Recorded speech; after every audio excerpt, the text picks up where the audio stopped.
Hello, welcome back to my haunted library. It's Regina. So as part of my nonfiction November reading list, I am reading Faces of Fear by Douglas E. Winter, which is this great book of essays about different horror writers from the mid-'80s. So he poses the question in this book, who writes this stuff, looking for commonalities among the backgrounds of these writers as far as like childhood backgrounds, religious training, this type of thing, socioeconomic background. And it is really kind of a variety of people. Now, I haven't read every single essay, but I'm working my way through it. So that got me thinking, are there some certain common characteristics between not only horror writers, but also horror fans?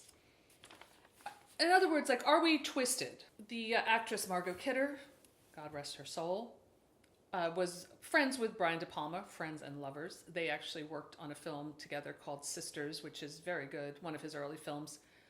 And she, in an interview about Brian De Palma, I remember Margot Kidder saying that whenever he was depressed, he would go see a horror film and it refreshed him. It invigorated his spirit. Now, that might seem kind of weird, but I can definitely relate to that. And I think that horror fans are attracted to horror. I can't speak for all of them, but they're finding something positive about this experience that would, on the surface, seem very negative. And I'm trying to break that down a little bit. This book got me thinking about what that is. What is that essence of horror? And what does it do for us that makes us so attracted to it? Maybe it's the idea of testing ourselves, because the world is a horrible place, you know. I'm trying to break my habit of reading the Daily Mail because it's so horrible, these stories, these real stories that you read in the news, and it's extremely depressing. But I don't find that when I read horror. I find the opposite, because the world is a depressing, horrible place where these terrible things happen.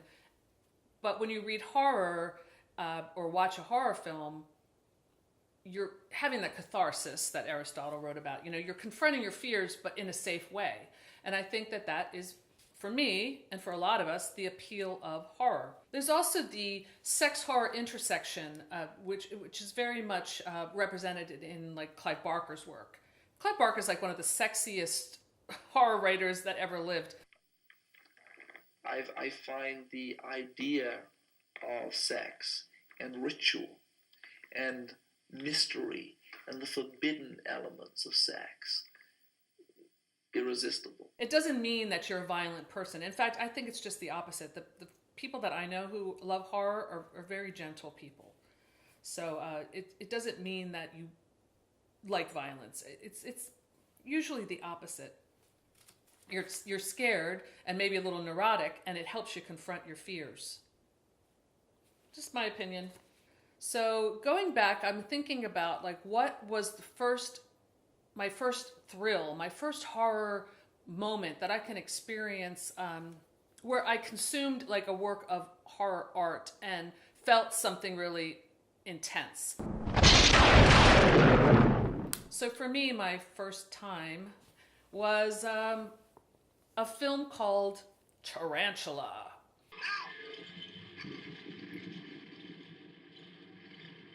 This was an old like B movie that was being shown on television, on my black and white television, and a black and white movie when I was 5 years old, and I remember seeing this tarantula and being transfixed by it. So aside from Tarantula, which was one of my original horror moments that I can remember, was like Alfred Hitchcock was on television, Alfred Hitchcock Presents, and each story was kind of scary. Of course, The Twilight Zone, and then later Night Gallery, which was more of my generation. That was more like the 70s.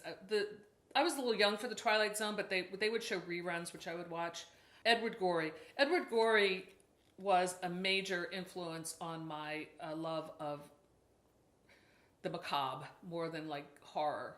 And that's because I happened upon on one of my library trips when I was a child an Edward Gorey book called Amphigory, which I own. And it's like this big fat book of all of his works at the time, and then there was a couple other volumes after that, and it looks like a children's book because it's beautifully illustrated, but it was not a children's book, and it was so great. All the nasty things I found in that book really thrilled me to no end. Then as a teenager, seeing movies such as Phantasm and Alien in the movie theater for the first time, like going in cold. The first time I saw Alien was in a movie theater, and I had no idea what I was about to experience. And let me tell you, it was a great experience. Also seeing Phantasm, one of my favorite movies, at the drive-in when I was a teenager, and experiencing that movie, you know, in a drive-in in the 70s was one of the highlights of my life as far as being a horror fan. And then also, you know, just for me, horror was always kind of a bonding experience with my sister. My older sister would read Alfred Hitchcock stories to me. We used to get in the library Alfred Hitchcock. There were these Alfred Hitchcock branded, I don't know how much he had to do with any of it, but there were these fat volumes of different short stories. The first short story I can remember from one of those books that really freaked me out was called It's a Good Life.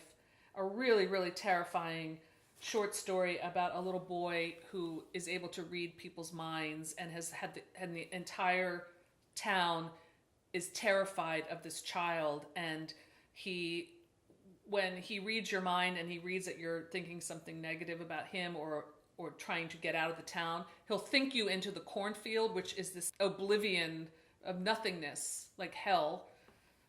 That was the first short story that I can remember being truly terrified about, and that was my sister read that to me in bed before we went to sleep, and so there was kind of like a bonding experience. And also the ABC movie of the week. Tonight on Tuesday Movie of the Week, Ben Gazzara, Elizabeth Ashley. Michael's been dead for 15 years. Michael! Now he's back to avenge his mother's death. This bitch. Anyone, Helen? Good dad! When Michael calls. And it almost always had some kind of occult theme to it or frightening theme to it. There were these great Aaron Spelling produced movies that you can watch some of them on YouTube. And of course, they're not quite as scary now as they were when I was a kid, but they're still fun to watch. But I remember watching those with my mom, and we kind of bonded over watching these films because no one else was into them except us. And she's really kind of the one who kind of gave me the green light to love horror, I think, but by loving it too. So I owe my mom thanks for that. So as much as maybe it's about early exposure, and I do think there are things that kids should not be watching, but there is that kind of moment where you're a child and you watch that film that maybe is a little too scary for you, and that becomes that defining moment when you love horror. It's that first thrill. To paraphrase Aristotle, the Poetics, he wrote, "What is intolerable in life can be beautiful in art." So whether it's like a quiet horror, exploring like a guilt or quiet dread, or something like Grand Guignol, schlocky violence, or Lovecraftian cosmic terror, horror encompasses a lot of emotions. And I think that is what horror fans find satisfying about it. It is about fear, and fear is a scary place to be in life. But in art, if you want to call some schlocky B movie like Tarantula art, I guess you can, we're able to confront our fears and maybe do a little healing.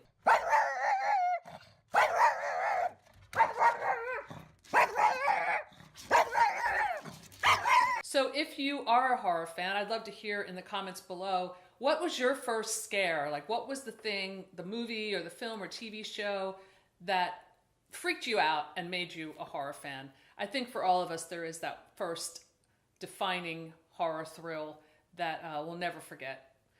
So thanks for stopping by my haunted library, and I'll see you soon. Bye.